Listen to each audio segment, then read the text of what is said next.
আসসালামু আলাইকুম। আমি রান্না করব আজকে খুদের বউয়া। সাথে থাকবে কালো জিরা ভর্তা, শুটকি ভর্তা। আমি সব কিছু রেডি করে নিয়েছি। এখন কালো জিরাগুলো আগে ভেজে নিব রসুন পেঁয়াজ কুচি দিয়ে। আমার কালো জিরা ভাজা শেষ। এখন শুটকিগুলো আমি ভেজে নিব। সাথে দেব পেঁয়াজ রসুন। আমার শুটকি ভাজাও শেষ। এখন বউয়ার জন্য আমি একটি কড়াই বসিয়ে দিব চুলায়। বউয়া রান্নার জন্য আমি শুকনো মরিচ রসুন পেঁয়াজ কুচি দিয়ে বউয়াটা আমি বসিয়ে দিব। আমার ভিডিওটা যদি ভালো লেগে থাকে সাবস্ক্রাইব লাইক কমেন্ট শেয়ার করে দিবেন।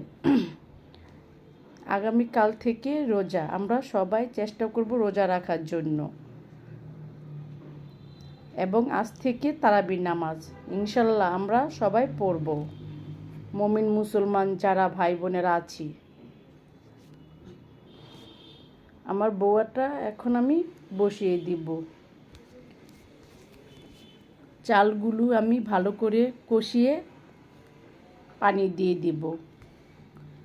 আমার চাল কষানো শেষ। এখন পানি দিয়ে দিব।